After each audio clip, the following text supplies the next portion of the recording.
अस्सलाम वालेकुम, मेरे चैनल में खुश आमदीद। जो नए हैं वो मेरे चैनल को सब्सक्राइब करें।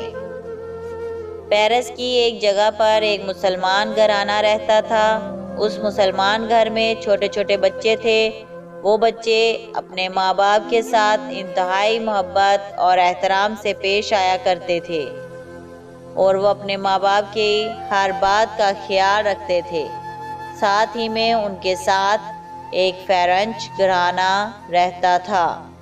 उस घर की औरत उस मुसलमान औरत के बच्चों से इंतहाई मुतासिर थी। पेरिस की एक मस्जिद में बच्चा दाखिल हो, इमाम मस्जिद से कहा, मेरी माँ कहती हैं कि मुझे अपने स्कूल में दाखिल करो।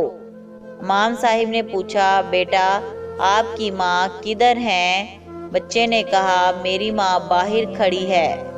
इमाम साहिब ने बाहर आकर देखा कि उनकी वालदा फ्रेंच थी। पूछने पर पता चला कि वो मुसलमान भी नहीं थी। इमाम साहिब बहुत हैरान हुए और पूछा, फिर आप अपने बच्चे को मुसलमानों की मस्जिद में क्यों दाखिल करना चाहती हैं? तो वो फ्रेंच औरत कहने लगी कि मैं पड़ोस में एक मुस्लिम घराना है, उनके बच्चे जब मस्जिद से पढ़कर आते हैं तो अपनी माँ की बहुत ज़्यादा इज्जत करते हैं, उसके हाथ चूमते हैं और उनके सामने ऐसे अदब से चलते हैं जैसे किसी मलका के सामने फौजी अदब से चलते हैं।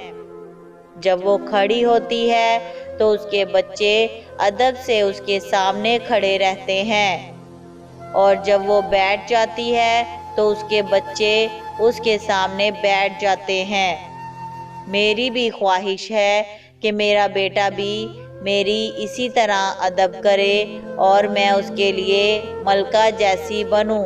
इसलिए मैं चाहती हूँ कि आप मेरे बेटे को अपनी मस्जिद में दाखिल करें। ये थी हमारी आज की स्टोरी। प्लीज़ लाइक करें, कमेंट करें और अपने दोस्तों में ज़्यादा से ज़्यादा शेयर करें और मेरे हौसला अफजाई के लिए मेरे चैनल को सब्सक्राइब करें। Thank you.